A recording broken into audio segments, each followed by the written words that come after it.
Horror സിനിമകളെ പോലെ കണ്ടാൽ ഭയം തോന്നുന്ന രൂപം, ഒത്ത ശരീരം. ധർമ്മസ്ഥലയിൽ പോലീസ് തെരച്ചിൽ നടത്തുമ്പോൾ മുഖം മൂടി അണിഞ്ഞു നിൽക്കുന്ന ആളുടെ ദൃശ്യങ്ങൾ പലരെയും ഭയപ്പെടുത്തിയിട്ടുണ്ട്. ധർമ്മസ്ഥലയിൽ കൊലപാതക പരമ്പര നടന്നെന്ന് വെളിപ്പെടുത്തൽ നടത്തിയ മുൻ ശുചീകരണ തൊഴിലാളിയുടെ മുഖംമൂടി മാറ്റുമ്പോൾ ചില കെട്ടുകഥകളുടെ ചുരുളുമഴിയുകയാണ്. മാണ്ഡ്യ സ്വദേശിയായ ചിന്നയ്യ നൽകിയത് തെറ്റായ വിവരങ്ങളെന്നും വ്യാജ തെളിവുകളെന്നും SIT കണ്ടെത്തിയതോടെ കേസിൽ വൻ വഴിത്തിരിവുണ്ടായിരിക്കുന്നു. അയാൾ ചൂണ്ടിക്കാട്ടിയ സ്പോട്ടുകളും അവിടെ നിന്ന് കണ്ടെടുത്ത തലയൊട്ടിയും അസ്ഥികൂടങ്ങളും വ്യാജമെന്നാണ് പോലീസ് വാദം. എന്താണ് ധർമ്മസ്ഥലയിൽ ഇപ്പോൾ സംഭവിക്കുന്നത്? പോലീസ് കേസ് അട്ടിമറിക്കുകയാണോ, അതോ സാക്ഷിയുടെ മൊഴികൾ പച്ചക്കള്ളമാണോ? അങ്ങനെയെങ്കിൽ ആരാണ് അയാൾക്ക് പിന്നിൽ? ഇതോടൊപ്പം ആലപ്പുഴ പള്ളിപ്പുറത്തെ ഐഷ തിരോധാന കേസിലും പോലീസിന് നിർണായക തെളിവുകൾ ലഭിച്ചിരിക്കുന്നു. വിശദമായി പരിശോധിക്കുകയാണ് പോലീസ് പട്രോൾ. സ്വാഗതം.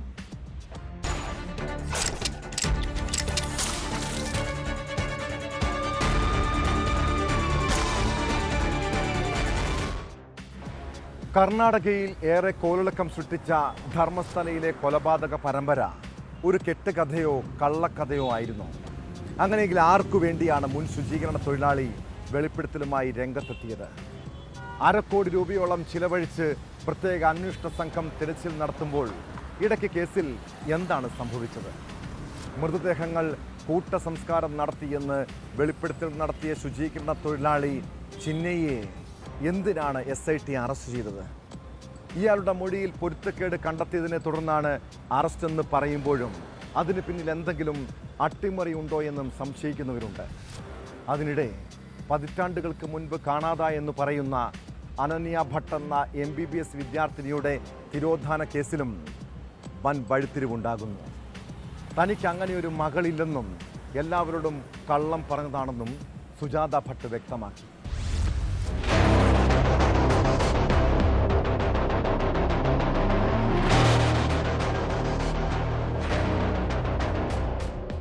ധർമ്മസ്ഥല കൂട്ടസംസ്കാര വെളിപ്പെടുത്തൽ നടത്തിയ മുൻ ശുചീകരണ തൊഴിലാളി CN ചിന്നയ്യയാണ് പ്രത്യേക അന്വേഷണ സംഘം അറസ്റ്റ് ചെയ്തത്.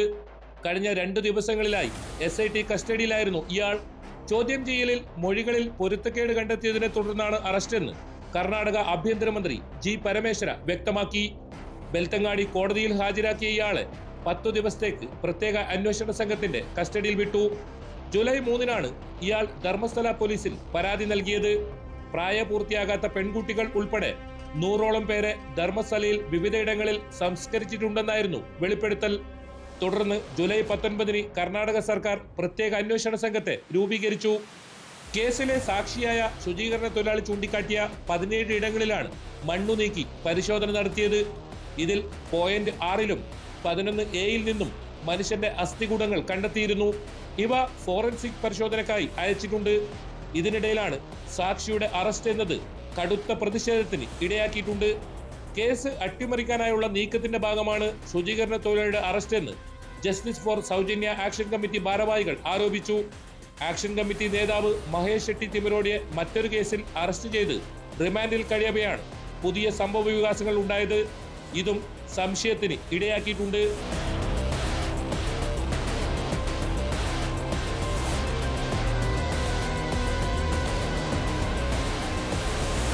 ഇതിനിടയിൽ അനന്യ ഭട്ടിന്റെ തിരോധാനവുമായി ബന്ധപ്പെട്ടും വൻ ട്വിസ്റ്റ്. ഇങ്ങനെയൊരു മകളില്ല എന്ന പ്രസ്താവനയുമായി അമ്മ സുജാത ഭട്ടും രംഗത്തെത്തി. ഒരു YouTube ചാനലിന് നൽകിയ അഭിമുഖത്തിലാണ് വെളിപ്പെടുത്തൽ. ഇവരുടെ പുതിയ വെളിപ്പെടുത്തലിനെ തുടർന്ന് കേസ് SIT വിശദമായി അന്വേഷിച്ചു വരുന്നു.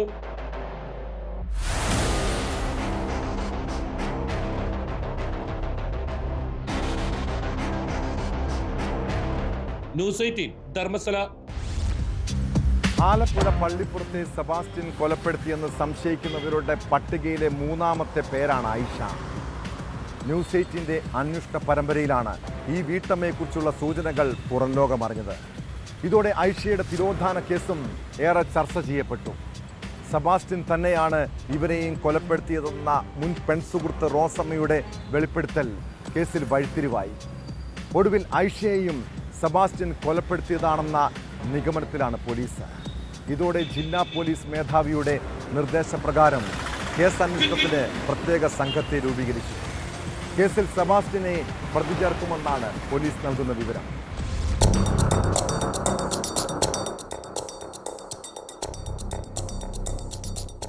ഐഷ തിരോധാന കേസ് മറ്റൊരു വഴിത്തിരിവിലേക്ക് എത്തി നിൽക്കുകയാണ്.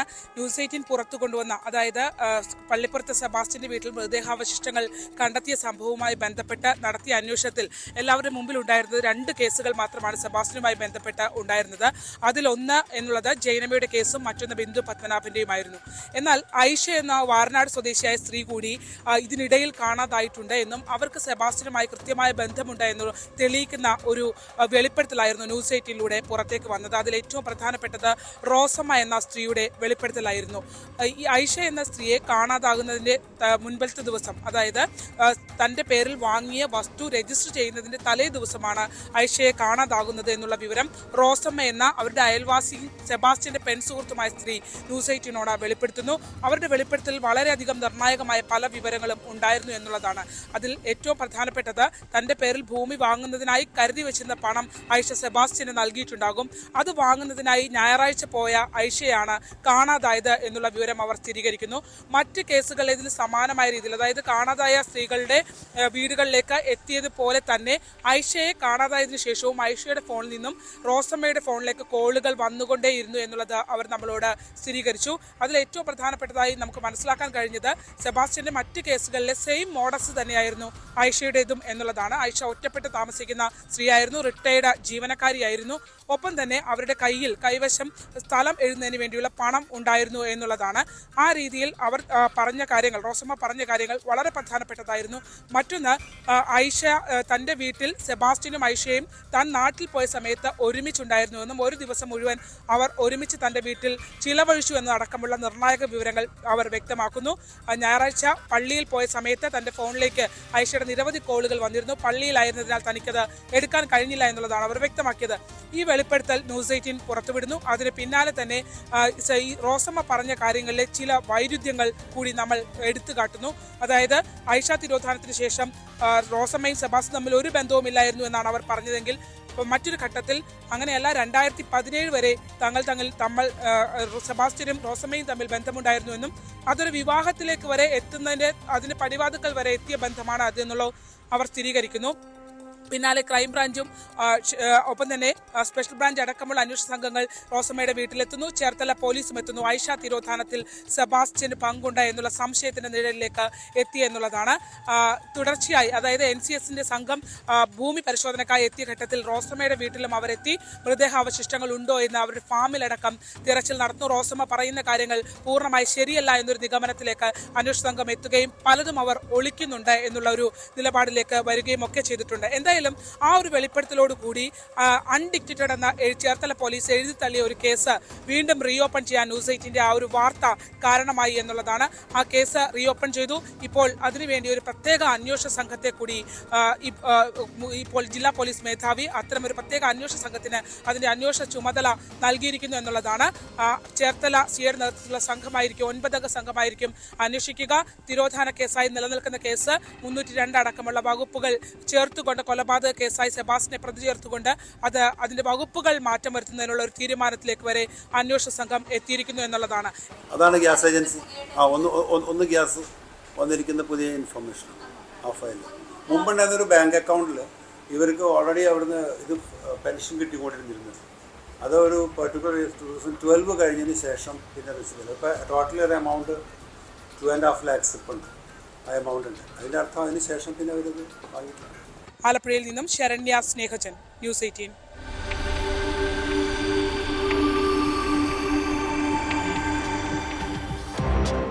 ആലപ്പുഴ തോട്ടപ്പള്ളിയിൽ ഒറ്റയ്ക്ക് താമസിച്ചിരുന്ന വീട്ടമ്മയെ കൊലപ്പെടുത്തിയ കേസിൽ വൻ ട്വിസ്റ്റ്. മോഷണത്തിനിടെയുള്ള കൊലപാതകമെന്ന് തുടക്കം മുതൽ സംശയിച്ച കേസിൽ ഒരു സുഹൃത്തിലേക്കാണ് ആദ്യം അന്വേഷണം നീങ്ങിയത്. ചെമ്പകപ്പള്ളിയിലെ റംലത്തിനെ കൊലപ്പെടുത്തിയത് പ്രദേശവാസി അബൂബക്കറാണെന്ന സംശയത്തിൽ അയാളെ അറസ്റ്റ് ചെയ്തതാണ്. എന്നാൽ അബൂബക്കർ അല്ല പ്രതിയെന്നും കൊലയ്ക്ക് പിന്നിൽ മുൻ മോഷണക്കേസ് പ്രതിയും ഭാര്യയുമെന്നാണ് ഒടുവിലത്തെ കണ്ടെത്തൽ. റംലത്തിൻ്റെ അയൽവാസികളായിരുന്ന ദമ്പതികൾ കവർച്ചയ്ക്കിടെ ശ്വാസം മുട്ടിച്ച് കൊലപ്പെടുത്തുകയായിരുന്നുവെന്നാണ് വിവരം. അതിനുശേഷം റംലത്തിൻ്റെ കമ്മലും മൊബൈൽ ഫോണും ഇവർ കൈക്കലാക്കി. സ്ഥലത്ത് മുളകുപൊടി വിതറിയ ശേഷമാണ് പ്രതികൾ കടന്നു കളഞ്ഞത്. കേസിൽ 2 പേരും പോലീസിന്റെ കസ്റ്റഡിയിലുണ്ട്.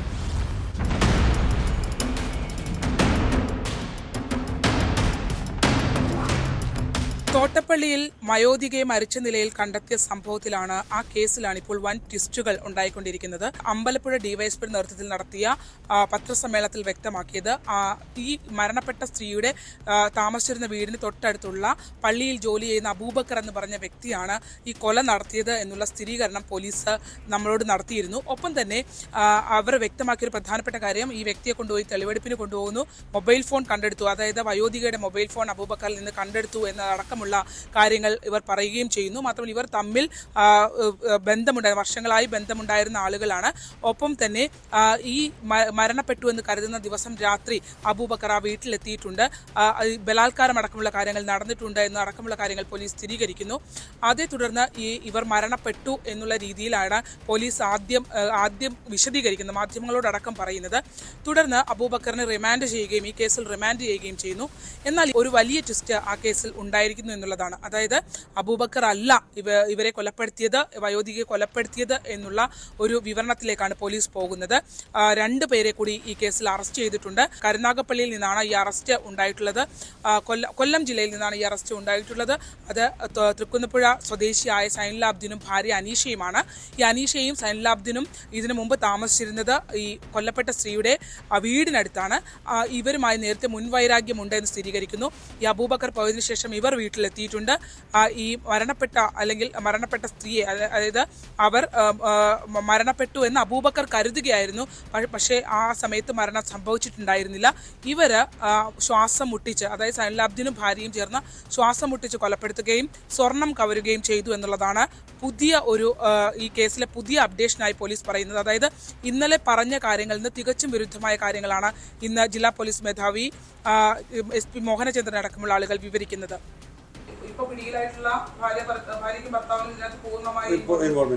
അതായത് അനീഷ എന്നാണ് പേര്. മറ്റേ സൈനുലാബ്ദിനെ അറസ്റ്റ് റെക്കോർഡ് ചെയ്തിട്ടാണ് ഇപ്പോൾ ഈ നടന്നിരിക്കുന്ന റിക്കോർഡിംഗ്. ഇപ്പം നമ്മൾ ഇരിക്കുന്ന കൺഫ്യൂഷൻ ഒരു കൺഫ്യൂഷനും ഇല്ല. I have talked to a doctor. വേറെ കൺഫ്യൂഷൻ ഒന്നുമില്ല. Postmortem, we are waiting for the postmortem. ഇതിൽ പോലീസ് പറയുന്നതിൽ ചില വൈരുദ്ധ്യങ്ങൾ നിലനിൽക്കുന്നു എന്നുള്ളതാണ്. വയോധികയുടെ ഫോൺ അബൂബക്കറിൽ നിന്ന് കണ്ടെടുത്തു എന്ന് പോലീസ് ആദ്യഘട്ടത്തിൽ പറയുന്നു. പക്ഷേ ഇന്ന് വിവരിക്കുമ്പോൾ ആ ഫോൺ ഈ സൈനുലാബ്ദിനും ഭാര്യയുടെ കയ്യിൽ നിന്നുമാണ് കണ്ടെടുത്തത് എന്നടക്കമുള്ള രീതിയിൽ പോലീസ് മാറ്റി പറയുന്നു എന്നുള്ളതാണ്. ആ ഫോണിനെ കേന്ദ്രീകരിച്ച് നടത്തിയ അന്വേഷണത്തിലാണ് സൈനുലാബ്ദിൻ പിടിയിലായത് എന്ന് പറയുന്നു. പക്ഷേ ഈ വയോധികയുടെ വീടിന്റെ വാതിൽ ചവിട്ടി തുറന്ന നിലയിലായിരുന്നു. വൈദ്യുത ബന്ധം വിച്ഛേദിച്ചിട്ടുണ്ടായിരുന്നു. അതൊക്കെ ചെയ്തത് ഈ ക്രിമിനൽ പശ്ചാത്തലമുള്ള ഇവർ സൈനുലാബ്ദിനും ഭാര്യയുമാണ് എന്നുള്ള വിവരണമാണ് പോലീസിന്റെ ഭാഗത്തു നിന്നുണ്ടാകുന്നത്. പക്ഷേ കഴിഞ്ഞ ദിവസങ്ങളിൽ ഇതെല്ലാം അബൂബക്കർ ചെയ്തു എന്നുള്ള രീതിയിലുള്ള ഒരു വിശദീകരണത്തിലാണ് പോലീസ് ഉറച്ചു നിന്നത്. എന്തായാലും നിലവിൽ പുതിയ നിയമപ്രകാരമുള്ള കൊലപാതക കുറ്റത്തിനുള്ള വകുപ്പുകൾ ചുമത്തിക്കൊണ്ട് അബൂബക്കർ റിമാൻഡിലാണ് എന്നുള്ളതാണ്. അതിനെതിരെ ശക്തമായ പ്രതിഷേധവുമായി അദ്ദേഹത്തിന്റെ കുടുംബവും രംഗത്ത് വന്നിട്ടുണ്ട്. കാരണം കൊലപാതകം ചെയ്തില്ല എന്ന് പോലീസ് ഇപ്പോൾ അബൂബക്കർ കൊലപാതകം ചെയ്തില്ല എന്ന് പോലീസ് ഉറപ്പിച്ചു പറയുകയാണ്. അതേസമയം അങ്ങനെ കൊലപാതകം നടന്നിട്ടില്ലെങ്കിൽ മറ്റ് ബലാത്കാരം ഉൾപ്പെടെയുള്ള വകുപ്പുകൾ നിലനിൽക്കുന്നുണ്ട്. അത് അബൂബക്കറിന്റെ മേൽ ഉണ്ടാകും. അതിന്റെ മേലുള്ള അത്തരം വകുപ്പുകൾ മാറ്റങ്ങൾ വരുത്തി കോടതിയെ അറിയിക്കുമെന്നുള്ളതാണ് ജില്ലാ പോലീസ് മേധാവി വ്യക്തമാക്കിയിരിക്കുന്നത്. അതുപോലും പോലീസ് കരുതിക്കൂട്ടി അത്തരം കാര്യങ്ങൾ ഉണ്ടാക്കുന്നതാണ്. അതിനപ്പുറം തന്റെ പിതാവ് നിരപരാധിയാണെന്ന് അടക്കമുള്ള പരാതിയുമായി മുഖ്യമന്ത്രിക്കും DGPയും ഒക്കെ സമീപിച്ചുകൊണ്ട് അബൂബക്കറിന്റെ കുടുംബവും ഇപ്പോൾ രംഗത്ത് എത്തി എന്നുള്ളതാണ്. ഇതിൽ ഏറ്റവും വലിയ ട്വിസ്റ്റ്, പോലീസ് ഈ 2 സമയങ്ങളിലായി എത്തി 2 ആളുകളും ഈ കേസിനകത്ത് തങ്ങളാണ് കൊലപ്പെടുത്തിയെന്ന് കുറ്റസമ്മതം നടത്തുന്ന ഘട്ടത്തിൽ പോലും ഇവരുടെ മരണം കൊലപാതകമാണോ എന്നുള്ള ഒരു ആധികാരികമായൊരു ശാസ്ത്രീയമായൊരു വിലയിരുത്തലിലേക്ക് എത്താൻ ഇതുവരെ കഴിഞ്ഞിട്ടില്ല എന്നുള്ളതാണ്. കാരണം ഇവർ ശ്വാസം മുട്ടിയാണ് കൊല്ലപ്പെട്ടത് എന്ന് സ്ഥിരീകരിക്കത്തക്ക രീതിയിലുള്ള ഒരു പോസ്റ്റ്മോർട്ടം റിപ്പോർട്ടോ മറ്റു കാര്യങ്ങളോ ഇതുവരെ അന്വേഷണ സംഘത്തിന് ലഭിച്ചിട്ടില്ല എന്നുള്ള സൂചനയും നമുക്ക് കിട്ടുന്നുണ്ട്.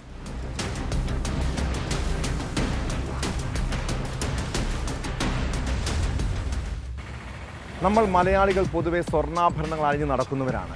സ്വർണം ഇട്ടില്ലെങ്കിൽ എന്തോ ദാരിദ്ര്യാവസ്ഥയിലാണെന്ന് തോന്നലാണ് പലർക്കും. എന്നാൽ ഒരു തരി പൊന്നിന് തൊട്ടാൽ പൊള്ളുന്ന വിലയാണ്. അതുകൊണ്ട് തന്നെ ഒരൽപ്പം സ്വർണത്തിന് വേണ്ടി കൊലയും നടത്താൻ പോലും മടിയില്ലാത്തവരുണ്ട് ഇവിടെ. കോതമംഗലം ഊന്നുകല്ലിൽ വീട്ടമ്മയെ കൊലപ്പെടുത്തി മൃതദേഹം മാലിന്യ ടാങ്കിനുള്ളിൽ തള്ളിയതും സ്വർണത്തിന് വേണ്ടിയാണ്. പെരുമ്പാവൂർ സ്വദേശിനി ശാന്തയെ കൊലപ്പെടുത്തി 12 പവനോളം സ്വർണം തട്ടിയെടുത്ത ശേഷമാണ് മൃതദേഹം വേസ്റ്റ് ടാങ്കിൽ ഉപേക്ഷിച്ചത്. സംഭവത്തിന് ശേഷം രക്ഷപ്പെട്ട അടിമാലി സ്വദേശി രാജേഷിന് വേണ്ടി പോലീസ് അന്വേഷണം ഊർജിതമാണ്.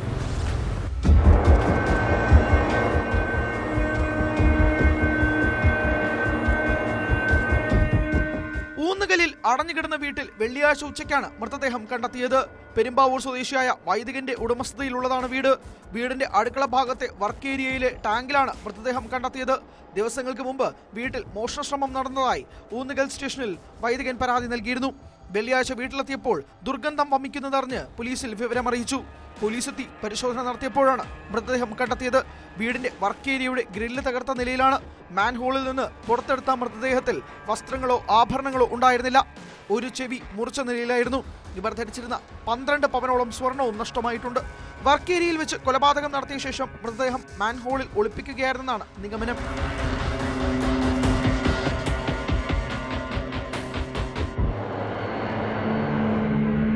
പെരുമ്പാവൂർ വേങ്ങൂർ ദുർഗാദേവി ക്ഷേത്രത്തിന് സമീപം കുന്നത്ത് താഴെ ബേബിയുടെ ഭാര്യ 61 വയസ്സുള്ള ശാന്തയാണ് കൊല്ലപ്പെട്ടതെന്ന് പോലീസ് സ്ഥിരീകരിച്ചു. നേര്യമംഗലത്ത് വാടകയ്ക്ക് താമസിക്കുന്ന അടിമാലി സ്വദേശി പാലക്കാട്ടേൽ രാജേഷാണ് കൊലപാതകത്തിന് പിന്നിലെന്ന് പോലീസ് പറയുന്നു. ഇയാളെ പിടികൂടിയിട്ടില്ല. ഓഗസ്റ്റ് 18 മുതൽ ശാന്തയെ കാണാനില്ലെന്ന് കാട്ടി ബന്ധുക്കൾ പോലീസിൽ പരാതി നൽകിയിരുന്നു. പോസ്റ്റ്മോർട്ടത്തിന് ശേഷം ബന്ധുക്കൾക്ക് വിട്ടു നൽകിയ മൃതദേഹം നേര്യമംഗലം പൊതുശ്മശാനത്തിൽ സംസ്കരിച്ചു. പ്രതിക്കായി തെരച്ചിൽ ഊർജിതമാക്കിയിട്ടുണ്ട്.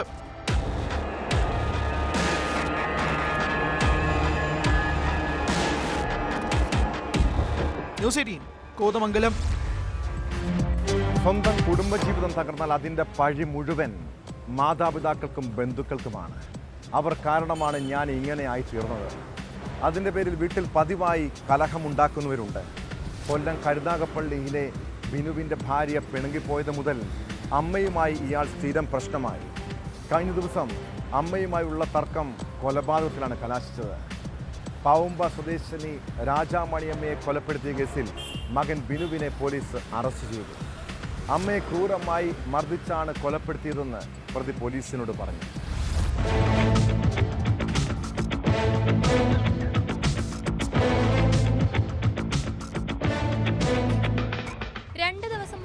രാവിലെ 11 മണിയോടെയാണ് 71കാരി രാജാമണി അമ്മയെ മുറിയിൽ മരിച്ച നിലയിൽ കണ്ടെത്തിയത്. സമീപത്തെ വീട്ടിലെത്തിയ മകൻ ബിനു അമ്മ വീട്ടിൽ തൂങ്ങി നിൽക്കുന്നതായി പറയുകയായിരുന്നു. കരുനാഗപ്പള്ളി പോലീസിൽ വിവരമറിയിച്ചതിനെ തുടർന്ന് CI ബിജുവിന്റെ നേതൃത്വത്തിലായിരുന്നു അന്വേഷണം. പോസ്റ്റ്മോർട്ടത്തിൽ ശരീരത്തിലുണ്ടായ 19 മുറിവുകളും ചതവുകളുമാണ് മരണകാരണമെന്ന് കണ്ടെത്തി. പോലീസ് ബിനുവിനെ കസ്റ്റഡിയിലെടുത്ത് ചോദ്യം ചെയ്തതോടെയാണ് കൊലപാതകത്തിന്റെ ചുരുളഴിഞ്ഞത്.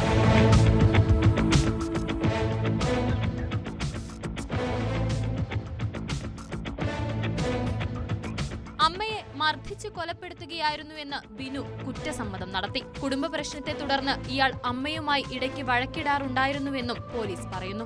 വിവാഹിതനായിരുന്ന ബിനു ബന്ധം പിരിഞ്ഞതിനു ശേഷം വീട്ടിൽ അമ്മയുമൊത്തായിരുന്നു താമസിച്ച് വന്നിരുന്നത്. അറസ്റ്റിലായ പ്രതിയെ കോടതിയിൽ ഹാജരാക്കി റിമാൻഡ് ചെയ്തു.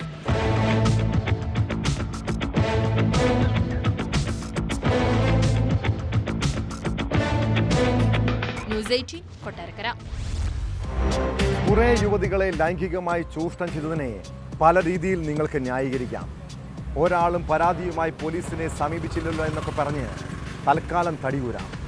എന്നാൽ ഒരു ഗർഭസ്ഥ ശിശുവിനെ ഇല്ലാതാക്കാൻ രാഹുൽ മാങ്കൂട്ടത്തിൽ MLA നിർബന്ധിച്ചെങ്കിൽ അയാൾക്ക് മാപ്പ് കൊടുക്കാനാകില്ല. എന്തെങ്കിലും കലക്കി തന്ന് കൊല്ലാനാണോ അതിനെത്ര സെക്കൻഡ് വേണമെന്നാണ് കരുതുന്നത്? രാഹുൽ ഗർഭചിത്രത്തിന് യുവതിയെ നിർബന്ധിക്കുന്ന ടെലിഫോൺ സംഭാഷണത്തിലെ കൂടുതൽ വിവരങ്ങൾ പുറത്തു വന്നു. അതിനിടെ രാഹുലിനെതിരായ പരാതികളിൽ വനിതാ കമ്മീഷൻ കേസെടുത്തിട്ടുണ്ട്. സ്വമേധയാ കേസെടുത്ത കമ്മീഷൻ പോലീസിനോട് റിപ്പോർട്ട് തേടി.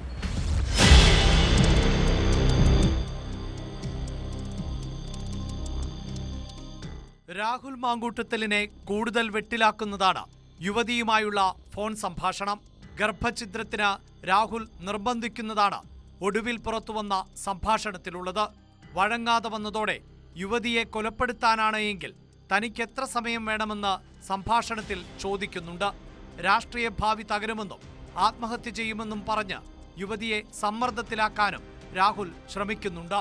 എന്റെ പെർമിഷൻ ഇല്ലാതെ തന്നെ അത് ഇല്ലാതാക്കണമെന്ന് പറയുന്നത് എന്റെ അർത്ഥത്തിലാണ്. ആ കോൺസിക്വൻസ് ഞാൻ ഒറ്റയ്ക്ക് ഫേസ് ചെയ്തോളാം പറഞ്ഞല്ലോ. അത് തന്നെ കുറിച്ച് മാത്രം ചിന്തിക്കുന്നതുകൊണ്ടാണ്, അല്ലാതെ എന്നെ കുറിച്ച് ചിന്തിച്ചിട്ടല്ല.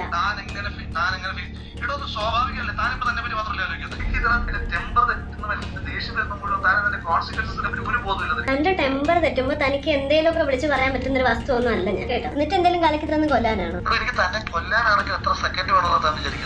എനിക്ക് കൊന്നേരെ എന്നാ കൊന്നേരെ, അതാ തനിക്ക് ഏറ്റവും സേഫ് ആയിട്ടുള്ള കാര്യമല്ലേ? ഓഡിയോ സംഭാഷണം പുറത്തു വന്നതോടെ കോൺഗ്രസും കടുത്ത പ്രതിരോധത്തിലായി. അതിനിടെ രാഹുൽ മാങ്കൂട്ടത്തിൽ MLA-ക്കെതിരായ ആരോപണങ്ങളിൽ വനിതാ കമ്മീഷൻ ഇടപെട്ടു. സ്വമേധയാ കേസെടുത്ത കമ്മീഷൻ പോലീസിനോട് റിപ്പോർട്ട് തേടി. അനുബന്ധ തെളിവുകൾ ലഭിച്ചാൽ കൂടുതൽ നടപടികളിലേക്ക് കടക്കും. മാധ്യമപ്രവർത്തകയും അഭിനേതാവുമായ റിനി ആൻ ജോർജ് രംഗത്തെത്തിയതോടെയാണ് രാഹുലിന് എതിരായ വിവാദങ്ങൾക്ക് തുടക്കമായത്. യുവ നേതാവ് അശ്ലീല സന്ദേശം അയച്ചെന്നും 5 സ്റ്റാർ ഹോട്ടലിലേക്ക് ക്ഷണിച്ചു എന്നുമായിരുന്നു റിനി പറഞ്ഞത്. പിന്നാലെ ആരോപണവുമായി കൂടുതൽ യുവതികൾ രംഗത്തെത്തുകയായിരുന്നു. അതിനിടെ ആരോപണമുന്നയിച്ച ഹണി ഭാസ്കറിനെതിരായ സൈബർ ആക്രമണത്തിൽ പോലീസ് കേസെടുത്തു. 9 പേർക്കെതിരെയാണ് ഹണി ഭാസ്കറിനെതിരായ സൈബർ ആക്രമണത്തിൽ പോലീസ് കേസെടുത്തിട്ടുള്ളത്. തിരുവനന്തപുരം സൈബർ പോലീസാണ് FIR രജിസ്റ്റർ ചെയ്തത്. രാഹുലിന്റെ രാജി ആവശ്യപ്പെട്ട് CPIM-ഉം BJP-യും പ്രതിഷേധം തുടരുകയാണ്.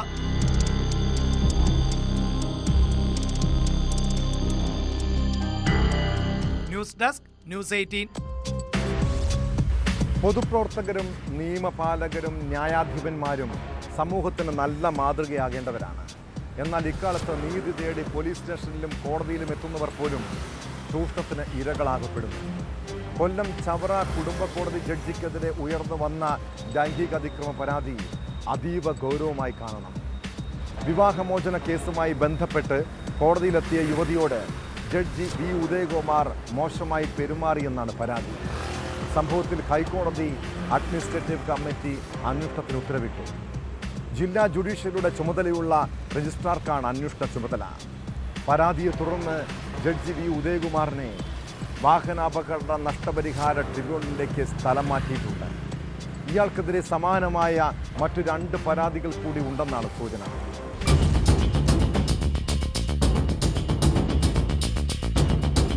ഇക്കഴിഞ്ഞ 19-നാണ് ചവറ കുടുംബ കോടതിയിൽ വിവാഹമോചന കേസുമായി ബന്ധപ്പെട്ടെത്തിയ സ്ത്രീക്ക് ദുരനുഭവമുണ്ടായതെന്നാണ് പരാതി.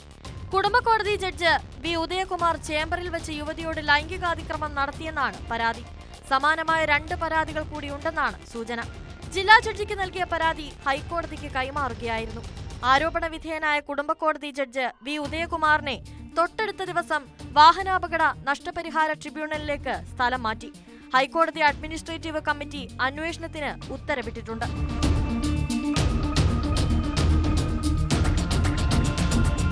ജില്ലാ ജുഡീഷ്യറിയുടെ ചുമതലയുള്ള രജിസ്ട്രാർക്കാണ് അന്വേഷണ ചുമതല. ചൊവ്വാഴ്ച റിപ്പോർട്ട് സമർപ്പിക്കാനാണ് നിർദ്ദേശം. അതേസമയം ആരോപണ വിധേയനായ ജഡ്ജിനെ മറ്റൊരു കോടതിയിലേക്ക് മാറ്റിയതിൽ അഭിഭാഷകർക്കിടയിൽ അമർഷം നിലനിൽക്കുന്നുണ്ട്. V. ഉദയകുമാർ കഴിഞ്ഞ ദിവസം കൊല്ലം MACT കോടതിയിൽ ചാർജ് എടുത്തെങ്കിലും ലീവിൽ പോയി. സിറ്റിംഗ് നടത്തുകയാണെങ്കിൽ പ്രതിഷേധമുയർത്താനാണ് അഭിഭാഷകരിൽ ഒരു വിഭാഗത്തിന്റെ തീരുമാനം.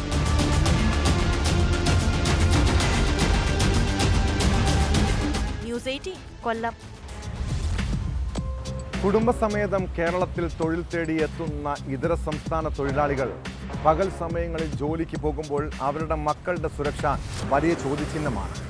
ഇങ്ങനെ വീട്ടിൽ തനിച്ചാകുന്ന കുട്ടികളെ ചതിവലയിൽ വീഴ്ത്താനും അവരെ ചൂഷണം ചെയ്യാനും മലയാളികൾ തന്നെ രംഗത്തുണ്ട്. കോഴിക്കോട് രാമനാട്ടുകരയിൽ ബംഗാൾ സ്വദേശിനിയായ 15-കാരിയെ ക്രൂരമായി ബലാത്സംഗം ചെയ്തത് പ്രണയം നടിച്ചടുത്തുകൂടിയ യുവാവാണ്. കുട്ടിക്ക് മയക്കുമരുന്ന് നൽകി 5 പേർ ചേർന്ന് പീഡിപ്പിച്ചെന്നാണ് കുടുംബത്തിൻ്റെ പരാതി. എന്നാൽ ഈ വാദം തള്ളിയ പോലീസ് ഒരാൾ മാത്രമാണ് കുട്ടിയെ ലൈംഗികമായി പീഡിപ്പിച്ചതെന്ന് പറയുന്നു. കേസിൽ ഒരാൾ പോലീസിൻ്റെ കസ്റ്റഡിയിലുണ്ട്.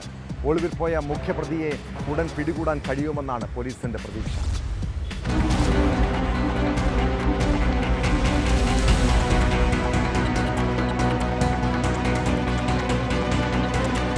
രാമനാട്ടുകരയിലെ മാളിൽ നിന്നും കഴിഞ്ഞ 19-നാണ് പെൺകുട്ടിയെ കാണാതായത്. കുടുംബത്തിന്റെ പരാതിയിൽ പോലീസ് അന്വേഷണം പുരോഗമിക്കുന്നതിനിടെ അടുത്ത ദിവസം ഉച്ചയോടെ കുട്ടിയെ അവശനിലയിൽ വീടിനടുത്തുപേക്ഷിച്ച് പ്രതികൾ കടന്നുകളയുകയായിരുന്നു. കുട്ടിയെ കൂട്ടിക്കൊണ്ടുവന്ന കാർ ഓടിച്ചയാളെയാണ് പോലീസ് കസ്റ്റഡിയിലെടുത്തിരിക്കുന്നത്. ഇയാൾ കുട്ടിയെ ഉപദ്രവിച്ചില്ലെന്നാണ് പോലീസ് പറയുന്നത്. കേസിലെ മുഖ്യപ്രതിയായ റിയാസ് എന്ന 26-കാരന് വേണ്ടി തെരച്ചിൽ ഊർജിതമാക്കിയതായും പോലീസ് പറഞ്ഞു.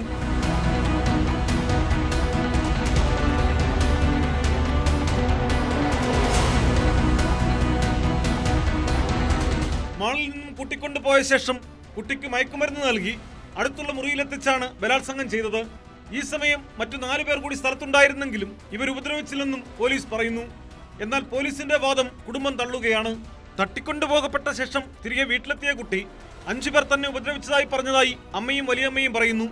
കുട്ടിക്ക് ദുരനുഭവമുണ്ടായി 4 ദിവസം കഴിഞ്ഞിട്ടും കാണാൻ അനുവദിക്കാത്തത് എന്തുകൊണ്ടെന്നും കുട്ടിയുടെ കുടുംബം ചോദിക്കുന്നു. 15-കാരിയെ കൂട്ടബലാത്സംഗം ചെയ്തത് കുട്ടിയുടെ സ്വദേശമായ ബംഗാളിലും ചർച്ചയായി മാറിയിട്ടുണ്ട്. മുഖ്യമന്ത്രി മമതാ ബാനർജിയുടെ നിർദ്ദേശപ്രകാരം ബംഗാൾ പോലീസ് കോഴിക്കോടെത്തി വിവരങ്ങൾ ആരാഞ്ഞിരുന്നു. സംസ്ഥാന ബാലാവകാശ കമ്മീഷനും സംഭവത്തിൽ കേസെടുത്തിട്ടുണ്ട്. മാധ്യമങ്ങളിൽ നിന്നാണ് ഈ ഒരു സംഭവത്തെക്കുറിച്ച് ഞങ്ങൾ മനസ്സിലാക്കുന്നത്. അതുമായി ബന്ധപ്പെട്ട് ഒരു പ്രാഥമിക അന്വേഷണം കമ്മീഷൻ്റെ ഭാഗത്തുനിന്ന് നടത്തിയിട്ടുണ്ട്. സ്വമേധയാ കേസെടുത്തു. ഈ കാര്യത്തിൽ പോലീസ് എഫ്ഐആർ രജിസ്റ്റർ ചെയ്തിട്ടുണ്ട്. അന്വേഷണവും ആരംഭിച്ചിട്ടുണ്ട്. ഏതെങ്കിലും തരത്തിലുള്ള വീഴ്ച ഇത് സംബന്ധിച്ച് പോലീസിൻ്റെ ഭാഗത്തുനിന്നുണ്ടോ എന്നുള്ള കമ്മീഷൻ നിരീക്ഷിക്കും. തീർച്ചയായും പോലീസിൻ്റെ ഭാഗത്തുനിന്ന് നല്ല ഒരു മൂവ്മെന്റ് തന്നെ വളരെ പെട്ടെന്ന് ഉണ്ടായിട്ടുണ്ട് എന്നാണ് മനസ്സിലാക്കുന്നത്. ന്യൂസ് 18 കോഴിക്കോട്. കാസർഗോഡ് പടന്നക്കാട് 10 വയസ്സുകാരിയെ തട്ടിക്കൊണ്ടുപോയി പീഡിപ്പിച്ച കേസ് ഏറെ കോളിളക്കം സൃഷ്ടിച്ചതാണ്. വീട്ടിൽ നിന്ന് പുലർച്ചെ പെൺകുട്ടിയെ തട്ടിക്കൊണ്ടുപോയി പീഡിപ്പിച്ച ശേഷം സ്വർണം കവർന്ന കേസിൽ ദിവസങ്ങൾക്കുള്ളിൽ തന്നെ പ്രതിയെ പിടികൂടുകയും കുറ്റപത്രം സമർപ്പിക്കുകയും ചെയ്തിരുന്നു. സംഭവം നടന്ന് 1.5 വർഷത്തിനുള്ളിൽ കേസിൽ വിധിയും വന്നിരിക്കുകയാണ്. പെൺകുട്ടിയെ പീഡനത്തിന് ഇരയാക്കിയ കുടക് സ്വദേശി സലീം എന്ന സൽമാൻ, സ്വർണം വിൽക്കാൻ സഹായിച്ച ഇയാളുടെ സഹോദരി സുവൈബ എന്നിവർ കുറ്റക്കാരെന്ന് കോടതി കണ്ടെത്തിയിരിക്കുന്നു. പ്രതികൾക്കുള്ള ശിക്ഷ Hosdurg fast track additional sessions കോടതി തിങ്കളാഴ്ച വിധിക്കും.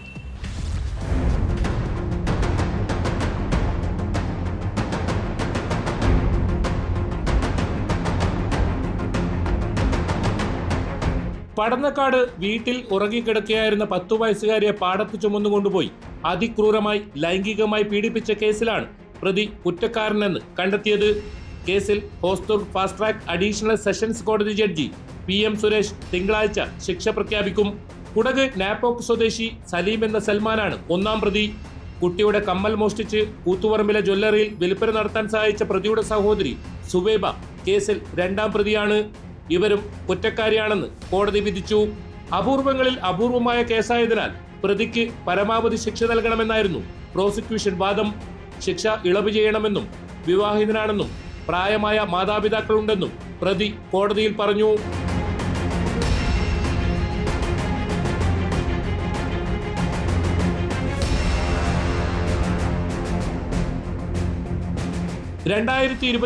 മെയ് 15 പുലർച്ചെയാണ് നാടിനെ നടുക്കിയ സംഭവം.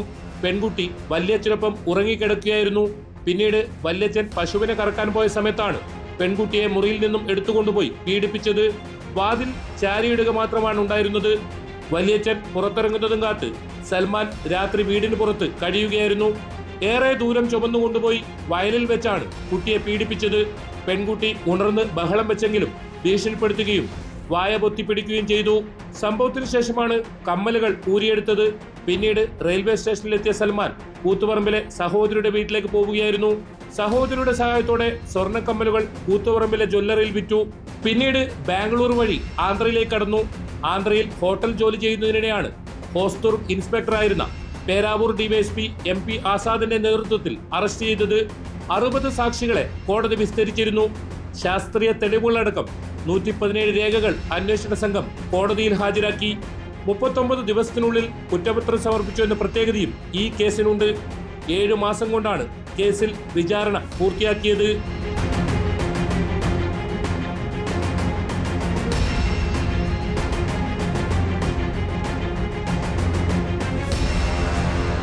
ന്യൂസ് 18 കാസർഗോഡ്. സ്കൂൾ പഠനകാലത്ത് തുടങ്ങിയ പ്രണയം തൊടുപുഴ ഉടുമ്പന്നൂരിലെ ശിവഘോഷും പാറത്തോട് സ്വദേശിനി മീനാക്ഷിയും തമ്മിലുള്ള ബന്ധത്തെക്കുറിച്ച് സുഹൃത്തുക്കൾക്കും ബന്ധുക്കൾക്കും എല്ലാം അറിയാം. ഇരുവരും വിവാഹം കഴിക്കാനും തീരുമാനിച്ചതാണ്. എന്നാൽ ഈ കഴിഞ്ഞ ദിവസങ്ങളിൽ ശിവഘോഷിനും മീനാക്ഷിക്കുമിടയിൽ എന്തായിരിക്കും സംഭവിച്ചത്? ഉടുമ്പന്നൂരിലെ യുവാവിൻ്റെ വാടക വീട്ടിൽ ഇരുവരെയും മരിച്ച നിലയിൽ കണ്ടെത്തിയ സംഭവത്തിൽ ദുരൂഹതയുണ്ട്. മീനാക്ഷിയെ കൊലപ്പെടുത്തിയ ശേഷം ശിവഘോഷ് ആത്മഹത്യ ചെയ്തതാണ് സംശയം. എന്നാൽ സംഭവത്തിന് പിന്നിലെ കാരണമെന്തെന്ന് വ്യക്തമായിട്ടില്ല.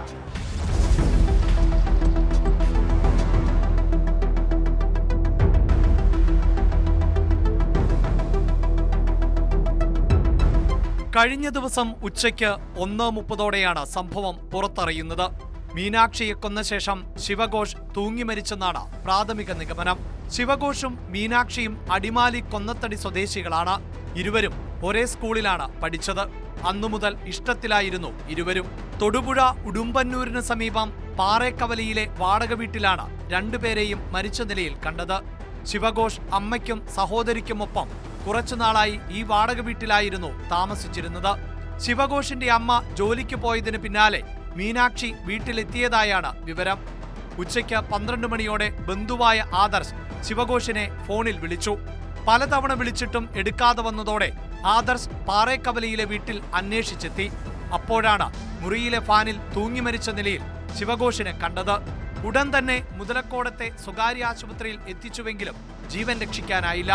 പിന്നാലെ നാട്ടുകാർ വീടിനകത്ത് കയറിയപ്പോഴാണ് ശുചിമുറിയിൽ മീനാക്ഷിയെയും മരിച്ച നിലയിൽ കണ്ടത്.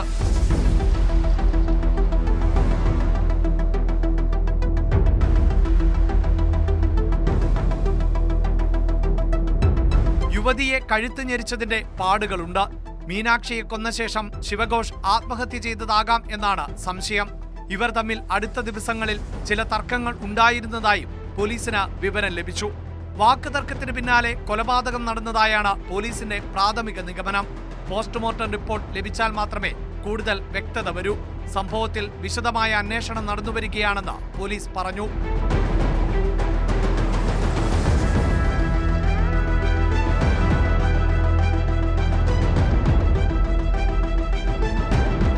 ന്യൂസ് 18 ഇടുക്കി. കേരളത്തിൽ യുവാക്കൾക്കിടയിൽ ആത്മഹത്യാ നിരക്ക് വല്ലാതെ വർദ്ധിക്കുന്നുണ്ട്. വിഷാദരോഗവും കുടുംബ തർക്കങ്ങളും വ്യക്തിപരമായ പ്രശ്നങ്ങളുമൊക്കെയാണ് പലരെയും ജീവനൊടുക്കാൻ പ്രേരിപ്പിക്കുന്നത്. തിരുവനന്തപുരം നെയ്യാറ്റിൻകരയിൽ പേയിങ് ഗസ്റ്റായി താമസിക്കുന്ന വീടിനുള്ളിൽ യുവതിയെ തൂങ്ങി മരിച്ചതിൽ കണ്ടെത്തിയ സംഭവം ഇതുപോലെ എന്തോ നിസ്സാര പ്രശ്നമാണ്. സ്വകാര്യ ആശുപത്രിയിൽ ജീവനക്കാരിയായ ആറ്റിങ്ങൽ സ്വദേശിനി അഞ്ജലി റാണിയാണ് മരിച്ചത്. സംഭവത്തിൽ ദുരൂഹതയില്ലെന്നും കുടുംബ പ്രശ്നങ്ങളാകാം ആത്മഹത്യ കാരണമെന്നുമാണ് പോലീസിന്റെ നിഗമനം.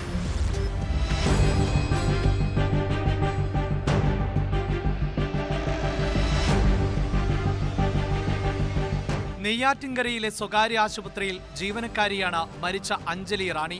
വിവാഹിതയായ ഇവർ ജോലിക്ക് പോകാനുള്ള സൗകര്യാർത്ഥം നെയ്യാറ്റിൻകരയിൽ പേയിങ് ഗസ്റ്റായി താമസിച്ചു വരികയായിരുന്നു.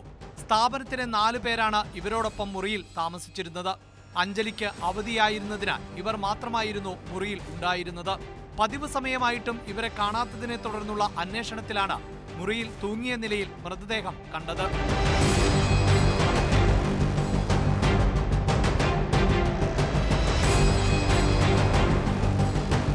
നെയ്യാറ്റിൻകര പോലീസ് സ്ഥലത്തെത്തി പരിശോധന നടത്തി. മൃതദേഹത്തിന് സമീപത്ത് നിന്ന് ഞാൻ പോകുന്നു എന്ന് എഴുതിയ കുറിപ്പ് പോലീസിന് ലഭിച്ചിട്ടുണ്ട്. 28 വയസ്സാണ് അഞ്ജലിക്ക്. മറ്റു ദുരൂഹതകളില്ലെന്നും ആത്മഹത്യ തന്നെയെന്നുമാണ് പോലീസിന്റെ നിഗമനം. എന്നാൽ ആത്മഹത്യയിലേക്ക് നയിച്ച സാഹചര്യം വ്യക്തമല്ല. കുടുംബ പ്രശ്നങ്ങളാണോ കാരണമെന്ന് പോലീസ് അന്വേഷിച്ചു വരികയാണ്.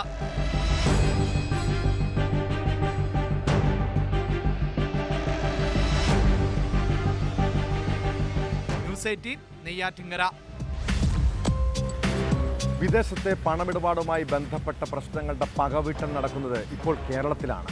പിന്നെ യുവാക്കളെ തട്ടിക്കൊണ്ടുപോയി മർദ്ദിക്കുകയും കൊള്ളയടിക്കുകയും ചെയ്യുന്ന സംഭവങ്ങൾ ആവർത്തിക്കപ്പെടുന്നു. മലപ്പുറം തിരൂരങ്ങാടിയിൽ കാർ തടഞ്ഞു നിർത്തി യുവാവിനെ ആക്രമിച്ച് 1,95,00,000 രൂപ തട്ടിയെടുത്തത് കൊട്ടേഷൻ ഇടപാടായിരുന്നു. കേസിൽ 4 അംഗ കൊട്ടേഷൻ സംഘത്തിലെ 2 പേരെ പോലീസ് അറസ്റ്റ് ചെയ്തു. തിരൂരങ്ങാടി സ്വദേശി അബ്ദുൽ കരീം, പരപ്പനങ്ങാടി സ്വദേശി രജീഷ് എന്നിവരാണ് പിടിയിലായത്. മറ്റൊരു പ്രതിയെ മുംബൈയിൽ നിന്ന് മലപ്പുറം പോലീസ് കസ്റ്റഡിയിലെടുത്തിട്ടുണ്ട്. ഈ മാസം 14-നാണ് തിരൂരങ്ങാടിയിൽ കാർ തടഞ്ഞു നിർത്തി പണം തട്ടിയത്.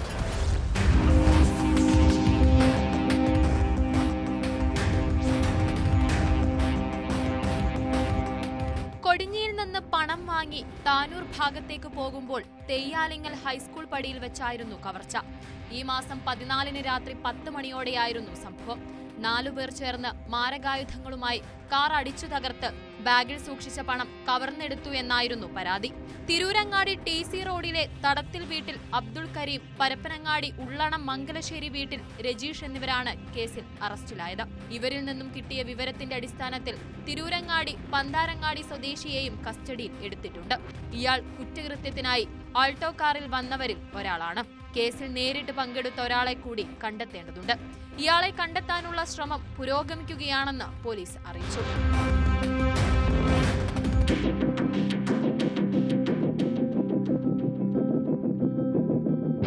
ആക്ഷനിലുണ്ടായിരുന്ന 4 പ്രതികളിൽ 3 പേര്, അതായത് 2 പേര് അറസ്റ്റ് ചെയ്തിട്ട് 3ാമത്തെ ഒരാൾ കസ്റ്റഡിയിലുണ്ട്. ഇനിയും ഒരു പ്രതിയും കൂടി നമുക്ക് കിട്ടാണ്ട് വ്യക്തമായിട്ടുള്ള ഐഡന്റിഫിക്കേഷൻ ഉണ്ട് ആരാണെന്നുള്ളത്. അപ്പോൾ കേസ് ഡിറ്റക്റ്റഡ് ആണ്, എന്താണ് ഓപ്പറേഷൻ എന്നുള്ളത് വ്യക്തമായിട്ട് മനസ്സിലായിട്ടുണ്ട്. കേസിൽ പ്രധാനമായിട്ട് ഇപ്പോൾ നമ്മുടെ പിടിയിലായിരിക്കുന്നത് താനൂർ ഭാഗത്ത് തന്നെ ഓപ്പറേറ്റ് ചെയ്യുന്ന ഒരു പ്രധാനപ്പെട്ട കുറ്റവാളിയായിട്ടുള്ള കളത്തിൽ കരീം എന്ന് പറഞ്ഞ ആളും അയാളുടെ കൂട്ടാളികളുമാണ് ഓപ്പറേഷൻ ചെയ്തിരിക്കുന്നത്. നമ്മുടെ കസ്റ്റഡിയിലുണ്ട്. കവർച്ചയ്ക്ക് ശേഷം ഓഗസ്റ്റ് 16 സംഘം ഗോവയിലേക്ക് കടന്നിരുന്നു. തിരിച്ചുവരുന്ന വഴി കോഴിക്കോട് വെച്ചാണ് 2 പേരെ അറസ്റ്റ് ചെയ്തത്.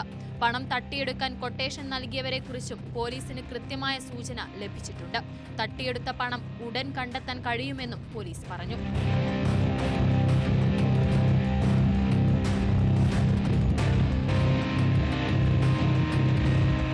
ന്യൂസ് 18 മലപ്പുറം. സാമൂഹ്യദ്രോഹികളായ ഇതര സംസ്ഥാനക്കാർ കേരളത്തിൽ അക്രമവും ഭീതിയും വിതയ്ക്കുകയാണ്. രാത്രി സമയങ്ങളിൽ മദ്യപാനവും ലഹരി ഉപയോഗവും. ലഹരി മൂത്തു കഴിഞ്ഞാൽ ട്രെയിനുകൾക്ക് നേരെ പോലും കല്ലേറ്.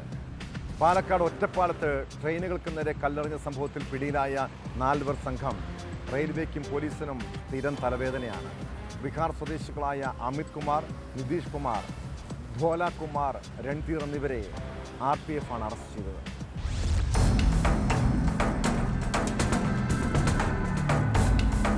കഴിഞ്ഞ 2 മാസത്തിനിടെയുണ്ടായ സംഭവങ്ങളിൽ 4 കേസുകളാണ് രജിസ്റ്റർ ചെയ്തിരുന്നത്. ഇതിലാണ് അറസ്റ്റ്. ബീഹാർ സ്വദേശികളായ അമിത് കുമാർ, നിതീഷ് കുമാർ, ഭോല കുമാർ, രൺധീർ കുമാർ എന്നിവരാണ് RPFന്റെ പിടിയിലായത്. കഴിഞ്ഞ 18 പുലർച്ചെ 1:10 തിരുവനന്തപുരം സെൻട്രൽ സൂപ്പർഫാസ്റ്റ് എക്സ്പ്രസിന് നേരെ കല്ലെറിഞ്ഞ കേസിൽ നടത്തിയ അന്വേഷണമാണ് പ്രതികളിലേക്ക് എത്തിച്ചത്.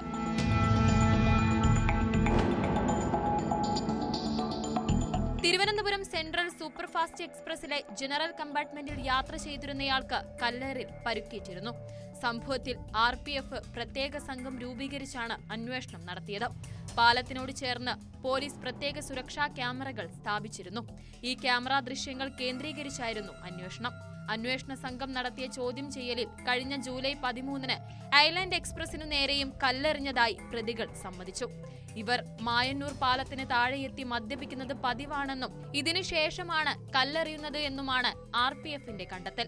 കഴിഞ്ഞ 1 വർഷത്തിനിടെ പലവട്ടം മായന്നൂർ പാലത്തിന് സമീപം ട്രെയിനുകൾക്ക് നേരെ കല്ലേറുണ്ടായി.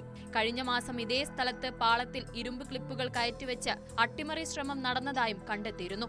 RPF പാലക്കാട് ഇൻസ്പെക്ടർ ക്ലാരി വത്സയുടെ നേതൃത്വത്തിലായിരുന്നു അന്വേഷണം.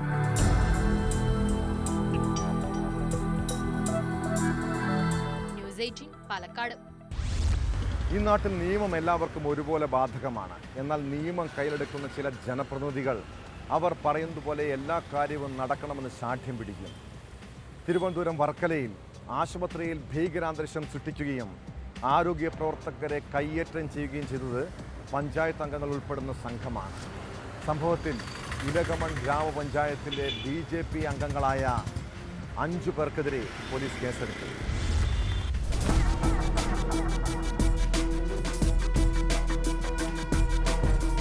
വർക്കല തോണിപ്പാറയിൽ പ്രവർത്തിക്കുന്ന ഇലകമൺ ഗ്രാമപഞ്ചായത്ത് കുടുംബാരോഗ്യ കേന്ദ്രത്തിൽ ഈ മാസം 16 ഉച്ചയ്ക്ക് 12:45 സംഭവം. സംഭവത്തെക്കുറിച്ച് പോലീസ് പറയുന്നത് ഇങ്ങനെ: പാലിയേറ്റീവ് കെയർ രോഗിയായ ഒരാളുടെ ആരോഗ്യസ്ഥിതി വഷളായതിനെ തുടർന്ന് ബന്ധുക്കൾ കുടുംബാരോഗ്യ കേന്ദ്രത്തിലെത്തിച്ചു. ഡോക്ടർ രോഗിയെ പരിശോധിച്ചതിനു ശേഷം ഓക്സിജന്റെ അളവ് വളരെ കുറവാണെന്നും ഉടൻ തന്നെ വർക്കല താലൂക്ക് ആശുപത്രിയിൽ എത്തിക്കണം എന്നും നിർദ്ദേശം നൽകി. ബന്ധുക്കൾ രോഗിയുമായി ആംബുലൻസിൽ പുറപ്പെട്ടെങ്കിലും പകുതി വഴിയിൽ അനക്കമില്ലാതായി ഗുണമുണ്ടായതോടെ തിരികെ കുടുംബാരോഗ്യ കേന്ദ്രത്തിലേക്ക് എത്തിച്ചു. അപ്പോഴേക്കും രോഗിയുടെ ജീവൻ നഷ്ടമായിരുന്നു. മരിച്ച നിലയിൽ രോഗിയെ ആശുപത്രിയിൽ എത്തിച്ചതുകൊണ്ട് ഡോക്ടർ മൃതദേഹം ബന്ധുക്കൾക്ക് വിട്ടു നൽകാൻ തയ്യാറായില്ല. ചട്ടപ്രകാരം മൃതദേഹം പോലീസിന് മാത്രമേ വിട്ടു നൽകാൻ സാധിക്കൂവെന്ന് ഡോക്ടർ പറഞ്ഞു. ഇതോടെ വാർഡ് മെമ്പർമാരായ ലേഖ, ബിനു എന്നിവർ ഉൾപ്പെടെയുള്ള 5 അംഗ സംഘം ആശുപത്രിയിലെത്തി ഭീകരാന്തരീക്ഷം സൃഷ്ടിച്ചതായാണ് പരാതി.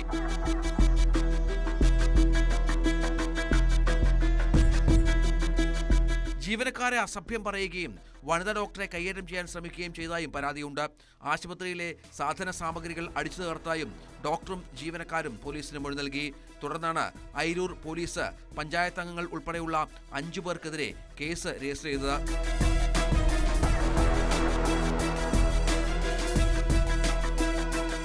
ന്യൂസ് 18 ആറ്റിങ്ങൽ.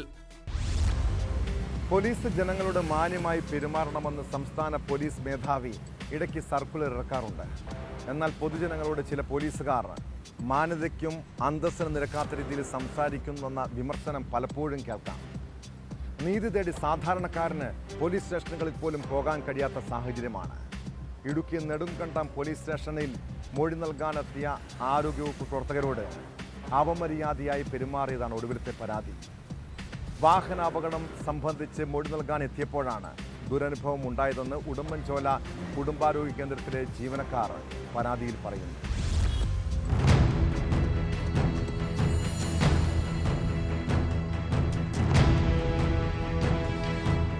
കഴിഞ്ഞ ദിവസം ഉടുമ്പൻചോല കുടുംബാരോഗ്യ കേന്ദ്രത്തിലെ ജീവനക്കാർ ജോലി കഴിഞ്ഞ് മടങ്ങവേ സഞ്ചരിച്ചിരുന്ന ഓട്ടോറിക്ഷ നെടുങ്കണ്ടം കാൽക്കൂന്തലിൽ വെച്ച് അപകടത്തിൽപ്പെട്ടിരുന്നു.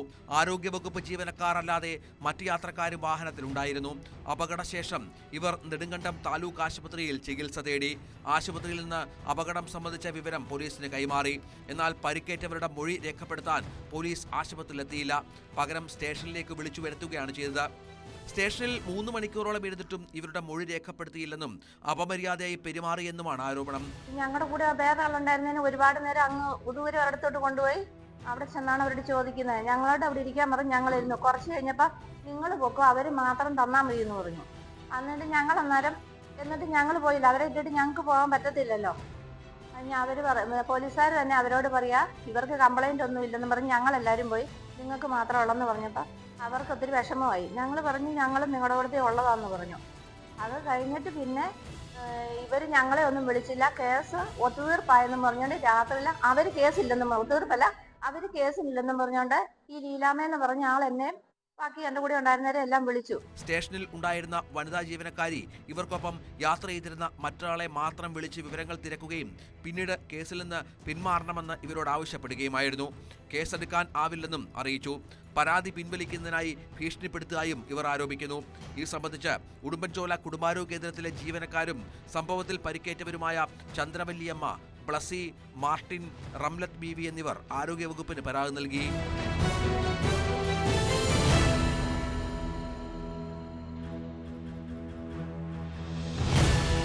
ന്യൂസ് 18 ഇടുക്കി. കൊല്ലം ചടയമംഗലത്ത് പ്രവർത്തിക്കുന്ന മൊബൈൽ ഷോപ്പിൽ നിന്നും മൊബൈൽ ഫോണുകളും ലാപ്ടോപ്പും മോഷണം പോയ കേസാണ് പോലീസ് പട്രോളിനെ പരിശോധിക്കുന്നത്. കേസിൽ ഒളിവിൽ പോയിരുന്ന മുഖ്യപ്രതി ജസീം പിടിയിലായി. കല്ലമ്പലം സ്വദേശികളായ അല്ലമീൻ, മുഹമ്മദ് ആഷിഖ്, മുഹമ്മദ് ഇർഫാൻ എന്നിവരെ നേരത്തെ പിടികൂടി റിമാൻഡ് ചെയ്തിരുന്നു. 100-ൽ പരം CCTV ദൃശ്യങ്ങൾ പരിശോധിച്ചാണ് പോലീസ് മുഴുവൻ പ്രതികളെയും പൊക്കിയത്. പ്രതികളിൽ ഒരാൾ എഞ്ചിനീയറിംഗ് വിദ്യാർത്ഥിയാണ്.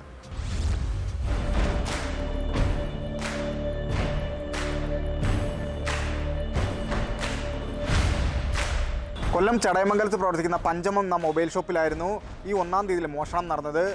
മൊബൈൽ ഷോപ്പിനുള്ളിൽ പ്രവേശിച്ച മോഷ്ടാക്കൾ 50-ൽ പരം മൊബൈൽ ഫോണുകളും 3 ലാപ്ടോപ്പുകളും അവിടെ നിന്നും കവർച്ച ചെയ്യുകയായിരുന്നു.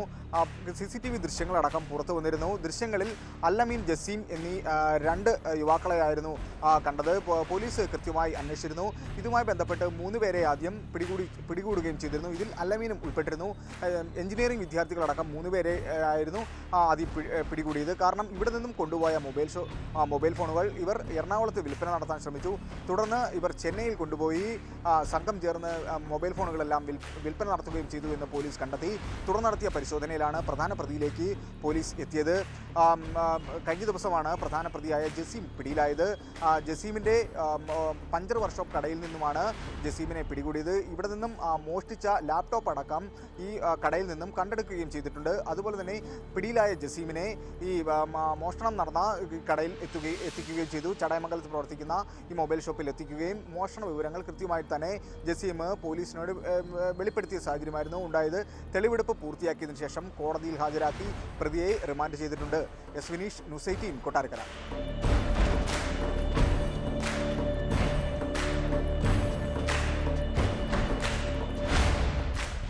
പാലക്കാട് ടെസ്റ്റ് ഡ്രൈവിങ്ങിനിടെ ബുള്ളറ്റുമായി കടന്നു കളഞ്ഞ യുവാവ്. പട്ടാമ്പി വല്ലപ്പുഴയിലാണ് സംഭവം. ചൂരക്കോട് സ്വദേശി ഷാഫിയുടെ പരാതിയിൽ പട്ടാമ്പി പോലീസ് നടത്തിയ അന്വേഷണത്തിലാണ് കോഴിക്കോട് ഫറൂഖ് സ്വദേശി മുനീർ പിടിയിലായത്.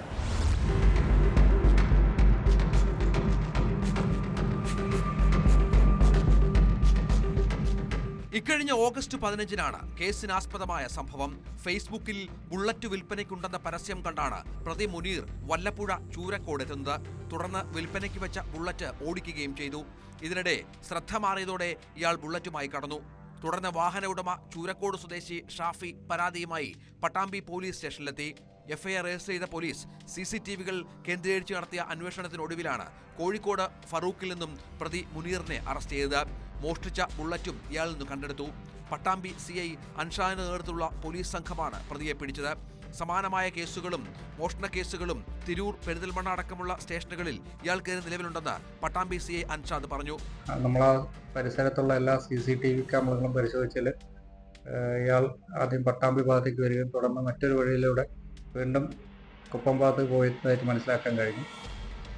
ഒരുപാട് CCTV-കൾ നമ്മൾ നോക്കേണ്ട വന്നു. കാരണം ഇയാൾ ഉപയോഗിച്ച ഫോൺ നമ്പർ ഒരു പഞ്ചാബിലുള്ള അഡ്രസ്സായിരുന്നു. പക്ഷേ ഇയാൾ മലയാളമാണ് സംസാരിച്ചത്. അപ്പോൾ തന്നെ നമുക്കൊരു സംശയം തോന്നിയിരുന്നു.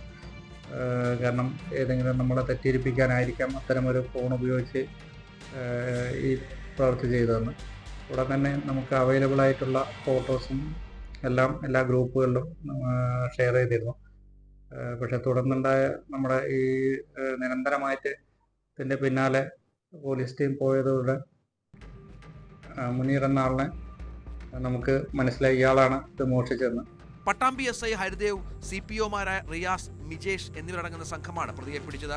പ്രതിയെ കോടതിയിൽ ഹാജരാക്കി.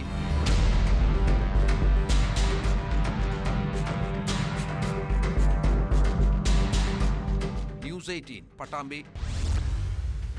കുറ്റകൃത്യങ്ങളുടെ മറ്റു ചില വാർത്തകൾ ചുരുക്കത്തിൽ. തിരുവനന്തപുരത്ത് പോലീസുകാരനെ കുത്തിപ്പരിക്കേൽപ്പിച്ച പ്രതി പിടിയിൽ. വലിയതുറ സ്റ്റേഷനിലെ പോലീസുകാരൻ മനുവിനെ കുത്തിയ പാറോട്ടുകോണം സ്വദേശി സജീവാണ് അറസ്റ്റിലായത്. കളമശ്ശേരി മെഡിക്കൽ കോളേജിൽ വൈദ്യപരിശോധനയ്ക്കിടെ രക്ഷപ്പെട്ട മോഷണക്കേസ് പ്രതി പിടിയിൽ. തൃക്കാക്കര പോലീസിന്റെ കസ്റ്റഡിയിൽ നിന്ന് ചാടിപ്പോയ ബംഗാൾ സ്വദേശി അസദുള്ളയാണ് പിടിയിലായത്. കായംകുളത്ത് 1 കിലോ കഞ്ചാവുമായി യുവാവ് പിടിയിൽ. പിടിയിലായത് എരുവയിൽ വാടകയ്ക്ക് താമസിക്കുന്ന കൊല്ലം വടക്കേവിള സ്വദേശി നിഹാസ്. കോതമംഗലത്ത് 3 കിലോ കഞ്ചാവുമായി അതിഥി തൊഴിലാളി എക്സൈസിന്റെ പിടിയിലായി. ബംഗാൾ സ്വദേശി അനാറുൽ ഷെയ്ഖാണ് പിടിയിലായത്. പാലക്കാട് സ്റ്റേഡിയം ബസ് സ്റ്റാൻഡ് പരിസരത്തു നിന്ന് സ്കൂട്ടർ മോഷ്ടിച്ച കേസിൽ പ്രതി പിടിയിൽ. അറസ്റ്റിലായത് തഞ്ചാവൂർ സ്വദേശി കണ്ണൻ. കേരളത്തിലെ പൊതുനിരത്തുകളിൽ ഏറ്റവും കൂടുതൽ ഗുണ്ടായിസം കാണിക്കുന്നത് ചില ബസ് ജീവനക്കാരാണ്. സ്വകാര്യ ബസ്സുകൾ തമ്മിലുള്ള മത്സരയോട്ടവും അതേ തുടർന്നുള്ള അപകടങ്ങളും പതിവായി സംഭവിക്കുന്നുണ്ട്. സ്വകാര്യ ബസ്സുകൾ ചീറിപ്പാഞ്ഞു വരുന്നത് കാണുമ്പോൾ കാൽനടയാത്രക്കാരും ഇരുചക്ര വാഹനങ്ങളിൽ യാത്ര ചെയ്യുന്നവരും സൈഡിലേക്ക് ഒതുങ്ങി നിന്നാൽ നല്ലത്. ഇല്ലെങ്കിൽ വലിയ അപകടങ്ങൾ പോലും സംഭവിക്കാം. കോഴിക്കോട് നഗരത്തിൽ അമിത വേഗത്തിലെത്തിയ സ്വകാര്യ ബസ് ഇരുചക്ര വാഹന യാത്രക്കാരെ ഇടിച്ചിടാൻ ശ്രമിച്ചു. ഇത് ചോദ്യം ചെയ്തതിന് സ്വകാര്യ ബസ് ജീവനക്കാരൻ ദമ്പതികളെ മർദ്ദിച്ചതായി പരാതി.